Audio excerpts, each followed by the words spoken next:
नमस्कार दोस्तों, मैं अभिषेक और स्वागत करता हूं आपके अपने YouTube चैनल रैंकर्स अड्डा 247 पर। दोस्तों, आज के इस वीडियो में हम बहुत ही इंपॉर्टेंट सीरीज डिस्कस करने जा रहे हैं। उस सीरीज़ का नाम जो चल रहा है आपका रेलवे एनटीपीसी 12 बेस का अभी जो आपका एग्जाम होने वाला है, ये भी इंक्लूड किया गया है, और ग्रुप डी और टेक्नीशियन सीरीज। दोस्तों, आज हम देखेंगे रेलवे के विभिन्न एग्जाम के प्रीवियस ईयर क्वेश्चन के साथ साथ एक्सपेक्टेड क्वेश्चन जो आपके एग्जाम में आने की पूरी संभावना होगी। और ये क्वेश्चन हम आपको रैपिड क्वेश्चन कराएंगे, जिससे आपका टाइम ज़्यादा न लगे। दोस्तों, चलिए बिना देरी के हम शुरू करते हैं। पहला क्वेश्चन आपके सामने है, धनुर्वेद यजुर्वेद का उपवेद है, इसका संबंध निम्न में से किससे है? ऑप्शन ए चिकित्सा से, ऑप्शन बी वास्तुकला से, ऑप्शन सी कला एवं संगीत से, ऑप्शन डी युद्ध कौशल से। दोस्तों, धनुर्वेद यजुर्वेद का उपवेद है, इसका करेक्ट आंसर जो होगा युद्ध कौशल से। इसमें करेक्ट आंसर आपका ऑप्शन डी होगा। युद्ध कौशल में आपको ये धनुर्विद्या सिखाई जाती है। नेक्स्ट क्वेश्चन, अगला क्वेश्चन आपके सामने है, निम्न में से किस वेद में संगीत से संबंधित ज्ञान संग्रहित है? कौन से वेद में संग्रहित है? चलिए बताएं। Option A Rigveda, option B Atharvaveda, option C Samaveda, option D Yajurveda. Correct answer आपका होगा दोस्तों सामवेद। सी ऑप्शन आपका बिल्कुल सही आंसर होगा। सही जवाब आपका होगा सामवेद। सामवेद में ही आपको संगीत से संबंधित है। चलिए नेक्स्ट क्वेश्चन, वेदों को इंडो आर्यन सभ्यता का सर्वप्रथम साहित्यिक अभिलेख माना जाता है। इसमें शामिल 4 वेदों के नाम ऋग्वेद, सामवेद, यजुर्वेद और नेक्स्ट वेद है। तो बताएं कौन सा 4th नंबर का वेद है? दोस्तों, आपका पहला वेद जो है, देखिए ये ऋग्वेद है, ठीक है, 1 नंबर। 2 नंबर हो गया आपका सामवेद, और जो 3 नंबर आपका यजुर्वेद है। 4th नंबर में आपका दोस्तों ये A correct answer A option होगा 4th नंबर अथर्ववेद। जो ये आपका अथर्ववेद है, यही आपका आंसर सही होगा। करेक्ट आंसर यह है। नेक्स्ट क्वेश्चन, मुंडक उपनिषद किससे संबंधित है? मुंडक उपनिषद किससे संबंधित है? Option A Samaveda, option B Atharvaveda, option C Yajurveda, option D Rigveda. बताएं कौन सा आंसर होगा आपका? जो मुंडक उपनिषद है दोस्तों, वो आपका अथर्ववेद से संबंधित है। करेक्ट आंसर आपका होगा अथर्ववेद। ठीक है दोस्तों, अब इसी के साथ साथ आप एक बात और ध्यान रखिएगा, यहाँ पर जो आपका गायत्री मंत्र पूछे, अगर इसमें करेक्ट आंसर आपका बी ऑप्शन हो जाएगा। अगर इसमें आपको गायत्री मंत्र के बारे में पूछे कि गायत्री मंत्र किस वेद से जो है संबंधित है, दोस्तों अगर इसमें गायत्री मंत्र से पूछे गायत्री मंत्र जो है किस वेद से लिया गया है, तो दोस्तों इसमें गायत्री मंत्र अगर डायरेक्ट क्वेश्चन आपसे पूछा जाता है तो ये सीधा आपका क्या करेक्ट आंसर होगा? ऋग्वेद। ऋग्वेद से जो है ये आपका गायत्री मंत्र लिया गया है दोस्तों। साथ ही साथ आपको एक क्वेश्चन और आपके एग्जाम में सीधा बनता है, जो आपने अपने बहुत से एग्जाम में देखा होगा, भारत का जो राष्ट्रीय प्रतीक है, ठीक है, उसमें जो अंकित है सत्यमेव जयते। सत्यमेव जयते जो है ये भी आपका मुंडकोपनिषद से लिया गया है। ये आपका किससे लिया गया है? मुंडकोपनिषद से। कौन सा? ये आपका सत्यमेव जयते।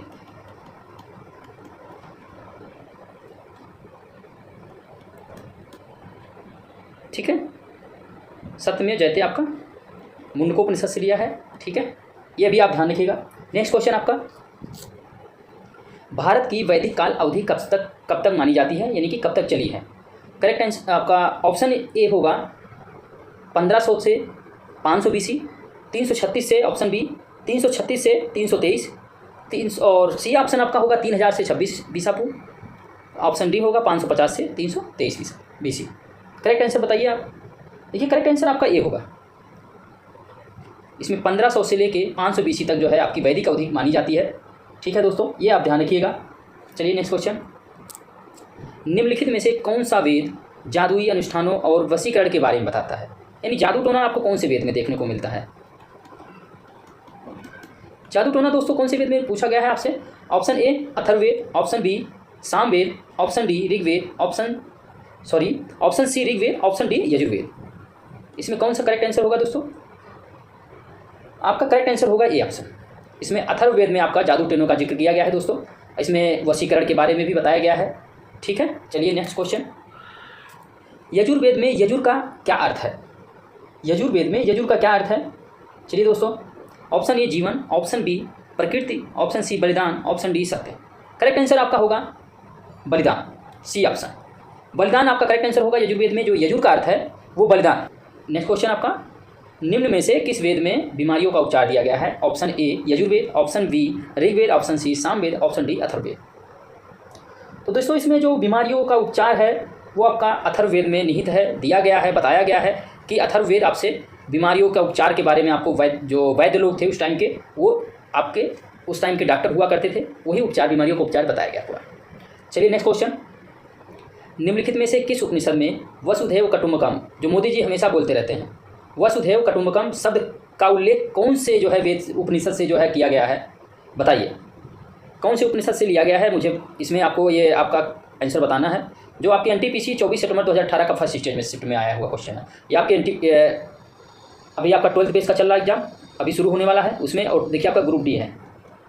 इसमें आपके GK GS जो आपका हो रहा है ये आपके टॉपिक वाइज हैं दोस्तों।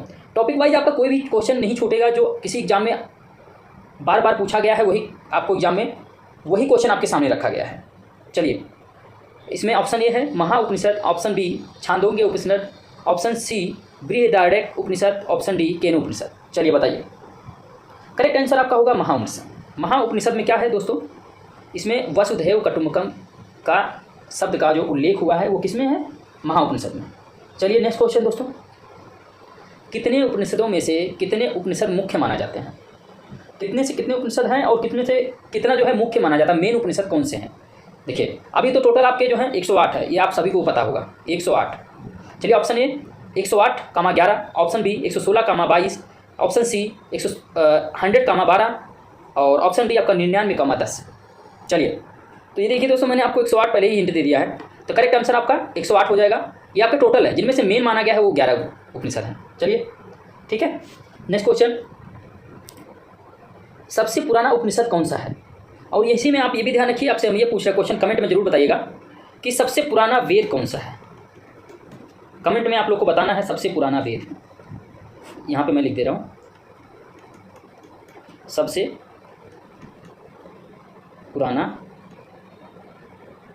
पुराना वेद कौन सा है, ये आप हम लोग हमें कमेंट में बताएंगे। ठीक है, सबसे पुराना जो है वेद कौन सा है। चलिए इसका आंसर आपका option A Isha Upanishad, option B Mandukya Upanishad, option C Kena Upanishad, option D Chandogya Upanishad. चलिए बताइए, करेक्ट आंसर जो आपका सबसे पुराना उपनिषद है, सबसे इंपॉर्टेंट उपनिषद जो आपके सामने है वो डी ऑप्शन करेक्ट होगा आपका।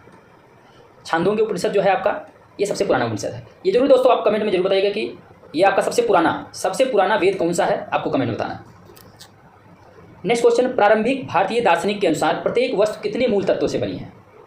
भारतीय दार्शनिक के अनुसार जो है आपके कितने मूल तत्वों से आपके जो है भारतीय दार्शनिक के अनुसार प्रत्येक वस्तु जो है, कोई भी वस्तु है वो कितने मूल तत्वों से बनी है। Option A 2, option B 4, option C 3, option D 5। चलिए बताइए, देखिए आपका क्षिति जल पावक गगन शरीरा पंच तत्व से बना शरीरा, ये आपने कभी सुना होगा तो बहुत अच्छी बात है, लेकिन एक दोहा है ये, तो ये आप ध्यान रखिएगा इसको, क्षिति जल पावक गगन शरीरा पंच तत्व से बना शरीरा। तो इसमें करेक्ट आंसर क्या होगा आपका 5 कौन कौन से हैं दोस्तों, आपको 5 नोट कर लीजिए, आपको 5 बता दिया जा रहा है। एक है आपका आकाश, क्षिति मतलब आकाश, एक होता है दूसरा जल, एक पावक होता है, पावक मतलब वायु पवन है, ठीक है, ये 1 हो गया, ये 2 हो गया, ये 3 हो गया, और चौथा जो आपका है अग्नि है, और 5वां आपका जो है पृथ्वी। चलिए नेक्स्ट क्वेश्चन, कंठोपनिषद में नचिकेता नामक एक किशोर और देवता के बीच हुई बातचीत का दर्ज है।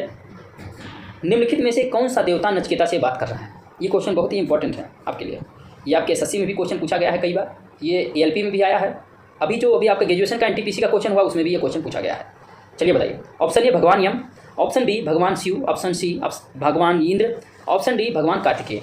चलिए तो इसमें दोस्तों जो आपका कंठोपनिषद में नचिकेता जो नाम का एक किशोर है वो यम देवता से जो है बातचीत का जो है विवरण दिया गया है आपके कौन से में, ठीक है, भगवान यम जो हैं आपके, इन्होंने इनसे बातचीत का जो है विवरण है, ठीक है। चलिए नेक्स्ट क्वेश्चन, चलिए दोस्तों आपका महाजनपद काल जो है आपका पीरियड शुरू हो रहा है। महाजनपद काल में आपको जो क्वेश्चन आए हुए हैं, आपका ये टॉपिक वाइज खत्म हुआ, आपका वैदिक कंप्लीट हुआ। नेक्स्ट क्वेश्चन आपका जो होगा महाजनपद काल से शुरू हो रहा है। चलिए आपका पहला क्वेश्चन होगा, निम्नलिखित विकल्पों में से गलत जोड़ी का चयन करें। चलिए गलत जोड़ी का चयन, option A Chandragupta Maurya, option B Bimbisara Gupta, option C Rajaram Chola, option D Kanishka Kushan. इसमें बताइए जो गलत जोड़ी है, गलत, इसमें गलत जोड़ी का चयन करना है। अब इसमें गलत जोड़ी क्या है दोस्तों, देखिए चंद्रगुप्त मौर्य का मौर्य ही साम्राज्य के थे और राजा जो है आपके ये चोल के थे, और जो कनिष्क हैं वो कुषाण वंश के थे। अब इसमें बिंबिसार जो हैं, बिंबिसार ये गुप्त के नहीं थे, ये आपका करेक्ट आंसर होगा। अब बिंबिसार जो है मगध के थे, किसके थे, मगध। ठीक है दोस्तों, चलिए नेक्स्ट क्वेश्चन। निम्नलिखित में से कौन सी मगध साम्राज्य की प्राचीन राजधानी थी। दोस्तों आपके सामने क्वेश्चन है, कौन सी मगध की प्राचीन राजधानी थी। चलिए, option A Vaishali, option B Rajgir, option C Ujjain, option D Kaushambi. इसमें देखिए करेक्ट आंसर आपका दोस्तों होगा राजगीर। प्राचीन राजधानी जो है राजगीर थी मगध साम्राज्य की। ठीक है, जो अभी अभी हमने आपको पिछले क्वेश्चन में बताया है। ठीक है, और आपको एक बात और मैं इसके साथ बता दे रहा हूँ, ध्यान रखिएगा कि जो राजगीर है आपका, ये राजगीर जो है इसका नाम राजगृह भी था, ध्यान रखिएगा। अगर क्वेश्चन में राजगृह आता है तो भी आप यही ऑप्शन लगा के आएंगे। चलिए नेक्स्ट क्वेश्चन। ये हमने आपको पिनअप कर दिया है यहाँ पे क्वेश्चन आपका कि राजगीर को ही राजगृह भी कहा जाता था। चलिए नेक्स्ट क्वेश्चन आपका 81 नंबर। आर्य संस्कृति के सर्वोच्च काल में गंगा घाटी के जनपद जो संख्या में कितने थे, जो महाजनपद बन गए थे। ये क्वेश्चन बहुत बारीकी से आप पढ़िएगा। आर्य संस्कृति के सर्वोच्च काल में पूछा गया गंगा घाटी के जनपद, यानी जो संख्या में कितने थे, टोटल मतलब कितने थे और वो कितने महाजनपद बना दिए गए। टोटल संख्या पूछ रहा है, उनमें से महाजनपद कौन कौन से बने ये दोस्तों आपको बताना है। Option A 16, option B 14, option C 15, option D 18। तो करेक्ट आंसर आपके जो है दोस्तों 16 जनपद महाजनपद बनाए गए थे। 16 जनपद जो है आपके बहुत ही, इसमें से मैं जो इंपॉर्टेंट है आपको बता दे रहा हूँ। ठीक है, 16 जनपदों में जो है सबसे जो है बौद्ध ग्रंथ अंगुत्तर निकाय तथा जैन धर्म के भगवती सूत्र से मिलता है। 16 महाजनपद जो है, पहला जो होगा आपका मगध, दूसरा होगा वत्स, सारा नोट करा दे रहा हूँ मैं आपको, मगध, वत्स, मगध, वत्स। वत्स को दोस्तों देखो कौशाम्बी भी कहते थे, कौशाम्बी, ठीक है, इसी का नाम है। एक हो गया, ये आपका 2 हो गया। दूसरा आपका, तीसरा जो है कौशल को श्रावस्ती कहा जाता था, कौशल, इसका नाम जो है श्रावस्ती भी था। ये आपका एक जनपद था जो बहुत ही इंपॉर्टेंट जनपद थे। एक आपका बहुत ही इंपॉर्टेंट था जो है 4th नंबर, अवंती। अवंती में आपका कौन सा था, अवंती का एक और नाम है दोस्तों उज्जैन। अब उज्जैन को जो है अभी उज्जैन कहा जाता है, इसका नाम पहले पुराना अवंती था। ये बहुत ही इंपॉर्टेंट है चारों दोस्तों, ये ध्यान रखिएगा। ये 4th नंबर सबसे ज़्यादा फेमस है, सबसे ज़्यादा प्रसिद्ध है, इसलिए मैंने आपको चारों के बारे में बता दिया है। ठीक है दोस्तों, चलिए नेक्स्ट क्वेश्चन 82 जो है क्वेश्चन नंबर। प्राचीन काल में अवध को किस नाम से जाना जाता था। प्राचीन काल में अवध को, देखिए आपके सामने एक और आपका महाजनपद है, अवध को किस नाम से जाना जाता था। Option A Kaushal, option B Kapilavastu, option C Kaushambi, option D Kashi. चलिए बताइए, इसमें देखिए अवध को जो है कौशल के नाम से जाना जाता था। ठीक है, चलिए ये कौशल आपका करेक्ट आंसर होगा। कौशल, जो आपका कौशल है ये अवध को जो 6वीं शताब्दी ईसा पूर्व में जो है भारतवर्ष के जो 16 महाजनपद थे उन्हें विभाजित किया जाता। प्राचीन काल में अवध को ही जो है, अभी जो आपका अयोध्या है अवध में ही आता है आपका, इसे अवध को जो है कौशल नाम से जाना जाता था। और वर्तमान में यह क्षेत्र जो है आपका बताया हमने अयोध्या फैजाबाद के नाम से उत्तर प्रदेश में है, ये ध्यान रखिएगा। कभी कभी डायरेक्ट क्वेश्चन पूछेगा कि अवध से अभी जो नया नाम है अवध का क्या होगा, या कौशल का जो नया नाम है अभी क्या होगा, तो आपको क्या मेंशन करना है, फैजाबाद होगा ऑप्शन में, तो आपको फैजाबाद मेंशन करना है, नहीं तो आपको अयोध्या नगरी जो आपकी भगवान राम की है वो करना है। खत्म हुआ आपका। ठीक है, महाजनपद काल यहाँ पे फिनिश हो गया। दोस्तों नेक्स्ट टॉपिक जो आपका होगा वो जैन धर्म से रिलेटेड होगा। जैन धर्म आपके सामने जल्द ही लेके आएंगे। और दोस्तों अगर आपको वीडियो समझ में आ रही हो या फिर आपको कुछ और एक्स्ट्रा फैक्ट जानना है तो आप हमें कमेंट में ज़रूर बताएं। आपका फीडबैक हमारे लिए बहुत ही महत्वपूर्ण होगा। प्लीज़ आप ज़रूर हमें एक बार कमेंट करके ज़रूर बताएं। नेक्स्ट क्वेश्चन के लिए जल्द ही मिलते हैं। धन्यवाद, थैंक यू।